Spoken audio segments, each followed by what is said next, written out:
O Senhor esteja convosco.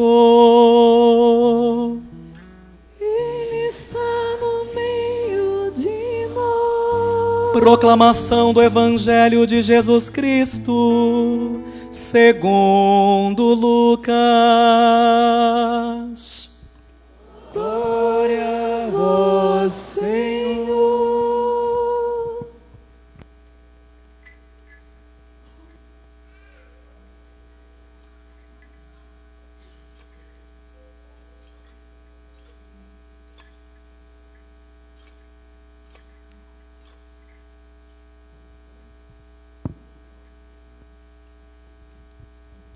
Naquele tempo, as grandes multidões acompanhavam Jesus. Voltando-se, ele lhes disse: se alguém vem a mim, mas não se desapega do seu pai e sua mãe, sua mulher e seus filhos, seus irmãos e suas irmãs, e até da sua própria vida, não pode ser meu discípulo. Quem não carrega sua cruz e não caminha atrás de mim, não pode ser meu discípulo.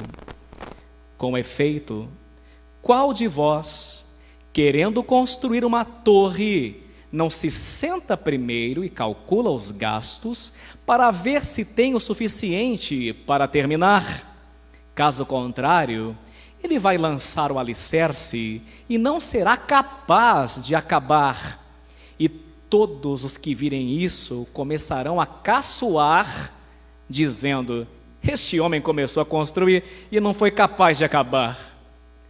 Ou ainda, qual rei que, ao sair para guerrear com outro, não se senta primeiro e examina bem se com 10.000 homens poderá enfrentar o outro que marcha contra ele com 20.000?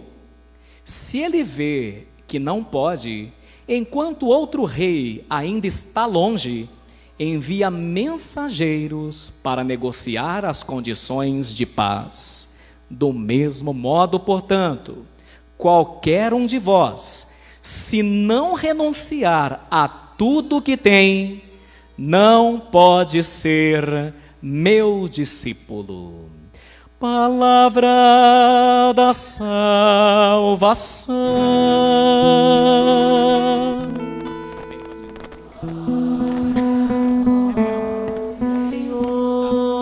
Amém. Queridos filhos e filhas da igreja, a primeira leitura nos lembra uma verdade que às vezes somos tentados a esquecer. A primeira leitura sapientíssima que acabáramos de meditar nos diz que mal podemos conhecer o que há na terra. Olha só que interessante. Mal podemos conhecer o que há na terra. É sabido pela maioria que o homem, com toda a tecnologia da qual dispõe, ainda desconhece as profundezas dos mares. Não é? Tem seres marítimos que ainda não foram catalogados. E nós estamos nos aventurando a conhecer Marte, a conhecer, quem sabe, se possível, outras galáxias, mas até um pouco estranho, porque nós não conhecemos nem mesmo o nosso planeta, e às vezes somos um tanto quanto metidos, que a gente quer conhecer os outros, malemar terminamos de conhecer o nosso. E se continuar assim, a gente quer conhecer outro para acabar com o outro, já que estamos acabando com esse, muitas vezes pelo mau cuidado que graça, infelizmente, o nosso país, a nossa terra abençoada de Santa Cruz. Carlos Drummond de Andrade dizia assim que o homem poderia ir até a Lua, mas a maior viagem que o homem precisa fazer é para dentro de si. É mais fácil você chegar na Lua e pisar a Lua, a lá Armstrong, do que conhecer-se profundamente, saber dos seus dons, das suas capacidades, bem como dos seus limites. Carlos Drummond dizia, e é verdade, de fato é mais fácil ir à Lua do que sondar as profundezas de si. Por isso Sócrates, o pai da psicologia e o pai da filosofia, dizia gnoseis saiton. Na nossa língua, conhece-te a ti mesmo, eis o grande desafio. Mas a verdade que não quer calar, meus amados e amadas, é que todo homem sem Deus não vê a um palmo diante do seu nariz. Às vezes, quando nós sabemos que um irmão ou uma irmã nossa perdeu a visão, a gente fica naturalmente entristecido por aquela pessoa, não é verdade? Puxa vida, fulano de tal, rapaz, você soube, perdeu a visão. Isso nos entristece, sem sombra de dúvidas, não é? O carinho que nutrimos por aquele ser humano. Mas a verdade é que todo homem sem Deus sofre de uma cegueira muito mais profunda, que é a cegueira do espírito, que é a cegueira da alma, que faz com que ele não enxergue nem o outro, nem a Deus e nem mesmo a si. É disso que está nos falando hoje a primeira leitura. Então veja bem, mal podemos conhecer o que é na terra. Essa leitura é tão bela que ela vale uma releitura de nossa parte. Vamos comigo, quer ver? Eu vou começar aí, veja aí, no número 6. Qual é o homem que pode conhecer os desígnios de Deus, ou quem pode imaginar o desígnio do Senhor? Veja aí versículo 16, eu começo e você completa. Mal podemos conhecer o que há na terra, agora você, e com muito custo, ao alcance das nossas mãos, que mais? Está vendo? Então, para entender isso, eu quero propor uma metáfora. Diz que tinha um prédio considerado de luxo, de alto padrão, e ele tinha 17 andares, e tinha quadras poliesportivas, piscina semiolímpica, sauna, tudo, todas as frescuras à parte. E a turma, geralmente quem mora muito tempo num lugar assim, repare bem, geralmente não usa e não dá valor. Reparem bem, as pessoas querem muito uma coisa, quando tem, são os que menos usam, quem usam são mais os amigos, né? Mas a pessoa mesmo, por isso que diz o ditado, né? Casa na praia e chácara são duas alegrias, uma quando você compra e outra quando consegue se livrar, né? Então, porque a pessoa que tem não dá valor. A gente é assim para quase tudo na nossa vida. Repare bem, você quer porque quer. Tem gente que está fazendo esse cerco aqui por causa do crush, para que ele diga sim. Quando você dizer sim, quando ele disser sim para você, você fizer 5 anos de namoro, você fala, ai meu pai, os homens não sabem o que pedem, né? Você vai ver. Pois bem, então, essa turma morava lá, mas não dava muito valor. E um dia fazendo exercício numa das quadras poliesportivas, e a molecada começou a brincar, e depois de brincar se cansou, e foi sentar, cada qual com o seu celular. E aí eles começaram a brincar de competição, principalmente molecada, menino, quando está na primeira infância, até 12 anos, gosta muito de competir, né? E compete quem chuta mais longe, compete quem cospe mais longe, é uma competição meio louca, né? Mas fazem isso, é coisa de molecada, quem joga a bolinha mais longe, por aí vai. E eles começaram a competir, mas tinham que desempatar. Então um falou, já sei como nós vamos desempatar. E um disse assim, eu e meu pai, nós moramos no 3º andar. A nossa visão é a mais bonita do prédio. Aí um outro olhou assim, que morava no 5º, mas até parece, como que o 3º andar é mais bonito? Por que o 3º é mais bonito? Porque do meu andar, meu pai e eu, quando dá 6 da tarde, e meu pai chega da empresa, a gente olha e enxerga uma quadra perfeitamente, o quarteirão, e até a ciclovia das pessoas andando na beira do rio. Daí ele falou, muito bem, mas acontece que o meu é muito melhor que o seu, a minha visão é muito melhor que o seu. Falou, por quê? Porque eu moro no 6º. Ah, você mora no 6º? O que é que você vê de lá? Falou ele com um tom snob, e o que morava no 10º já se preparando para humilhar o outro, né? Eu que moro no 6º, eu vejo o que você vê com perfeição. Eu vejo a quadra, eu vejo a ciclovia, vejo as pessoas andando, e eu ainda consigo enxergar o bairro vizinho, porque eu estou 3 andares acima. Então, até quando vai chover, eu já anuncio a chuva antes, que eu vejo ela antes de chegar, né? Aumentou um pouco, mas tudo bem, quem conta aumenta um pouco. E aí, o outro que morava no 10º falou assim, mas vocês estão muito por fora. Eu e meu pai e minha mãe, a gente tem uma visão privilegiada. A gente vê a ciclovia, a gente vê a quadra poliesportiva, a gente vê o bairro, e a gente consegue também enxergar todos os bairros vizinhos. Então, com toda certeza, a visão privilegiada é a nossa. O que morava no 14º falou assim: vou convidar vocês para uma janta lá em casa, ou para jogar um PlayStation comigo, porque olha, a nossa visão é muito melhor. Por quê? Porque eu vejo a ciclovia, a quadra poliesportiva, todos os bairros vizinhos, e vejo até a cidade vizinha de longe. De lá eu vejo a torre da igreja. Falou: olha, logo logo ele vai enxergar até Santa Filomena, que vai ter uma torre bem grande aqui. Pois bem, aí o que morava na cobertura, eu moro na cobertura, né? Então eu vejo toda a lista, né? A quadra, a ciclovia, vejo todas as cidades vizinhas, e vejo muitas mais cidades do que você, porque afinal de contas papai e eu moramos na cobertura. E nisso que eles haviam brincado, com um ar de snob, a criança também, com 12 anos, quando não tem Deus, humilha as outras, você deve ter visto isso já.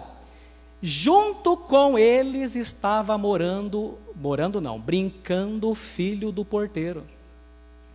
Eles olharam para o filho do porteiro com a maldade, sabendo que ele morava com o pai no porão. E você enxerga o que da onde você mora? Ele ficou tímido, baixou a cabeça, mas com uma sabedoria própria do Espírito Santo, falou assim: quando dá 19h, meu pai e eu nos deitamos no jardim do prédio, e a gente olha as estrelas e as conta uma por uma. Eu gosto muito de fazer isso com meu pai. Todos que moravam numa situação humanamente privilegiada, por mais alto que morassem, olhavam sempre isso. E somente o filho do porteiro havia aprendido com seu sábio pai a olhar para cima. Meu filho e minha filha, quem vê mais longe é sempre quem tem humildade, porque a humildade anda de mãos dadas sempre com a virtude da sabedoria. Uma pessoa temente a Deus, ela vê muito mais longe que outra pessoa que não teme a Deus. Tem gente especialista em pendurar quadros de mestrado, doutorado e especializações em suas paredes. São inteligentes e cultas, mas não são sábias. Eu tenho certeza que tem muita gente aqui nessa igreja, assim como eu, que teve uma avó que nunca entrou numa escola. Lembro da minha. Teve dificuldade porque nunca foi à escola, e nós, os netos, a ensinamos a escrever seu próprio nome, Isabel, com Z. E ela aprendeu a contar dinheiro. Quando mais jovem, aprendeu a pegar ônibus. Sabe como minha avó pegava o ônibus certo? Sem perguntar para ninguém? Porque embora ela não soubesse as letras, ela sabia que o desenho do bairro dela era diferente do desenho que se formava dos outros bairros. E pelo desenho da placa do ônibus, minha avó nunca errou um ônibus. E eu, sabendo ler, já tomei um errado, né? Uma vez fui parar lá onde o Judas perdeu a bota. Por quê? Porque sabedoria é muito mais do que escola.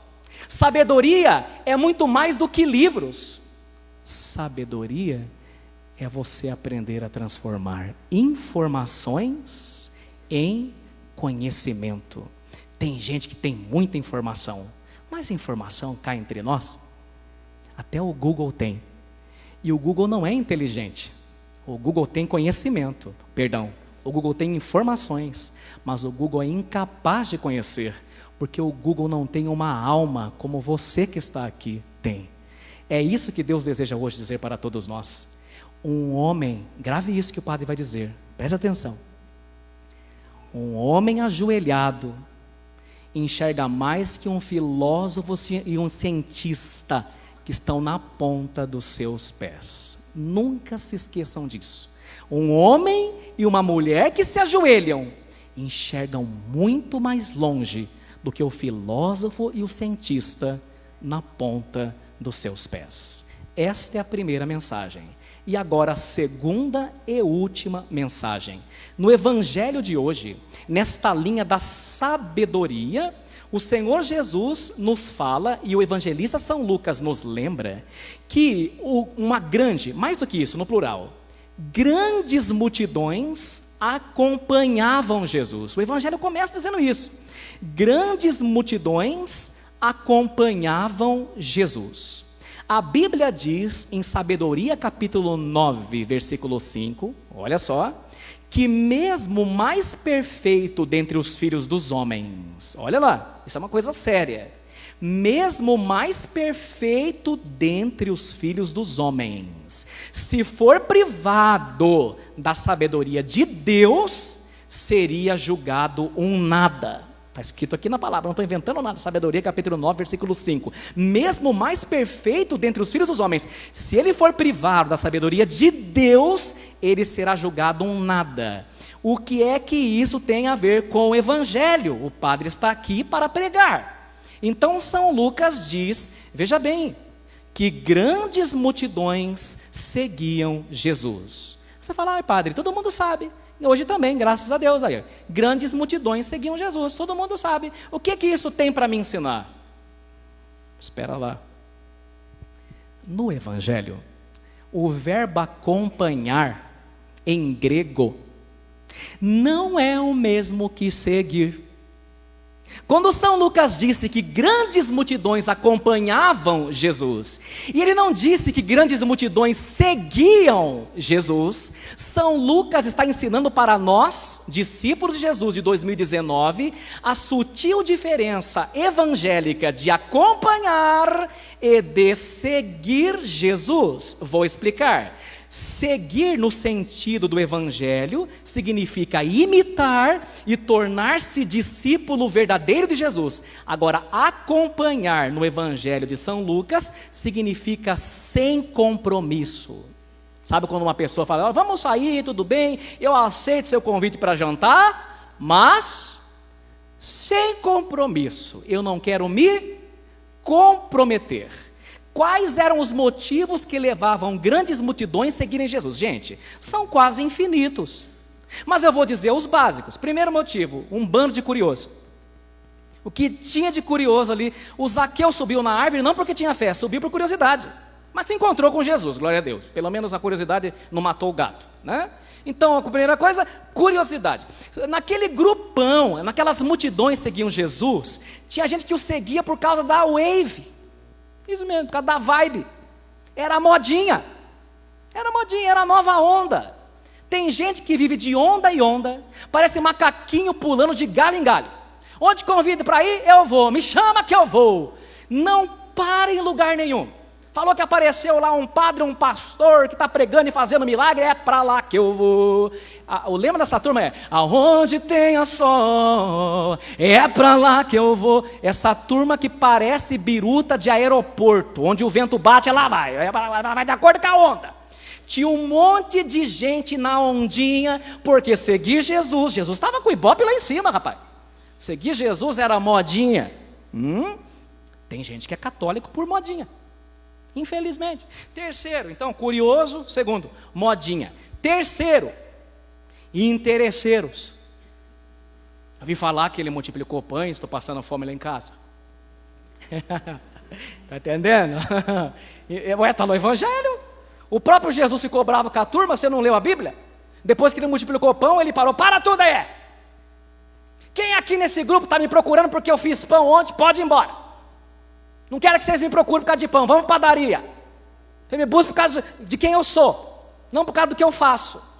Então, ainda hoje, muitas pessoas vão à igreja, por quê? Porque precisam de um mestre, eu preciso de um milagre. Ótimo, você deve precisar, mas não é por isso que tem que estar aqui. Eu desejo de coração que você alcance seu milagre, com todo o meu coração. Mas de todo o meu coração. Aliás, quando eu falo oremos na missa, eu peço isso para vocês toda a missa. Eu não falho uma, porque o padre tem que ser, antes de tudo, o maior intercessor do seu povo. E eu, com todos os meus pecados, intercedo por vocês, sempre, dobro o joelho por vocês, ofereço a missa por vocês, e eu desejo de coração que o seu milagre venha, mas não é por isso que você tem que estar aqui, meu filho. Então, curiosos, turma da modinha, da onda, turma dos milagres, e tinha também a turma da armadilha. Tinha. Eles tentavam pegar Jesus em alguma coisa para denunciar ele para as autoridades. Vamos ver se ele escorrega, vamos ver se ele fala alguma coisa. Né? Aqui acho que não tem. Mas às vezes acontece. Tem gente que vai ver um pregador, ver um padre, vamos ver se ele dá um escorregão que assim eu vou e falo para o bispo. Né? Tem também, tem. Existe, né? 2000 anos a coisa não muda muito. Né? E o quinto. Aliás, vai ter muito padre aqui no cerco. Vocês tenham muito amor para com os padres. Não fiquem julgando os padres. Ah, esse padre aqui é mais legal, que ele é a cara fechada. Esse aqui é desafinado. Não faz isso não, isso é coisa do diabo. Chuta que é macumba, tá bom? Quinto, aqueles que buscam Jesus por causa daquele que ele é. É assim. Ele é meu melhor amigo. Ele morreu na cruz por mim. E o mínimo que eu posso fazer agora, depois que ele morreu por mim, é viver a minha vida inteira por causa dele. Ah, esse sim. Entendeu? Aí você entendeu por que Jesus falou assim? Quem quer me seguir tem que me amar mais do que qualquer outra coisa na sua vida. Não é que Jesus está falando para você parar de amar sua esposa. Não é que Jesus está falando para você parar de amar seu filho. Não é isso. Mas ele tem que ser a pessoa mais importante para você. Mais que o seu marido, mais que o seu filho, mais que a sua filha. O dia que seu marido olhar para você e falar assim, você está indo lá na missa, você está indo na igreja. Ou a igreja ou eu. Você, amor, a igreja. Porque Jesus é mais importante. E a igreja é o corpo dele, do qual ele é a cabeça. O dia que seu marido pedir para você escolher entre ele e Jesus Cristo, mas não tem a menor dúvida. Fala, olha, eu vou continuar te amando, mas longe de você, porque Jesus eu não largo. Está entendendo? É assim que funciona. Eu já vi filho ameaçando, querendo bater na mãe para não deixar a mãe ir na igreja. Ah, pois, se eu tivesse lá, saía correndo. mas é aí que está, né? Ou você, a não ser que se ele tiver mais de 1,70 m, eu vou interceder somente, né? Mas você tem que aprender que Jesus tem que ser a pessoa mais importante da sua vida. E aí, quando Jesus é a pessoa mais importante da sua vida, gente, com sinceridade, o resto é consequência. Tem coisa, quando Jesus é mais importante da sua vida, tem coisa que você não precisa nem pedir, ele já te dá. É sério. Quantas vezes eu acho que você também.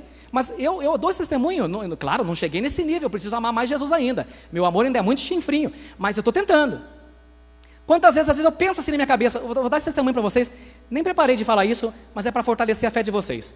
Quantas vezes eu penso assim comigo, por exemplo, coisa bestinha, coisa pequena. Mas eu falo, ai Senhor, às vezes eu não falo nem para o Senhor, mas eu falo assim, nossa, estou precisando de uma calça. Essa calça está caindo, né? Ou então está rasgada. Esse dia perdi um relógio, estava furado o bolso, né? Aí falei para Jesus, né? Não falei não, só pensei, falei, nossa, preciso de uma calça. Não dá 24 horas. Ai, padre, não sei porquê, senti no meu coração te mandar essa calça. Amém, filha, foi Jesus que mandou. Daqui, que é minha. Né? Às vezes até vontade de comer alguma coisa. Ai, vontade de comer tal coisa. Nossa, faz tempo que eu não como. Sem brincadeira, minha mãe veio já à missa hoje, mas está acompanhando pela internet. Aliás, um beijo no coração, todo mundo está agora ao vivo com a gente, pelo Facebook, viu?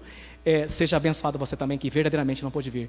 E aí, me aparece uma mulher no portão de casa com o prato.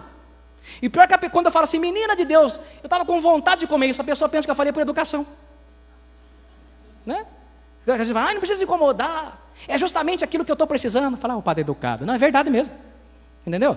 Porque é aí que está, a palavra diz assim, faz do Senhor a tua alegria, Ele te dará o que pedir seu coração. Está aí.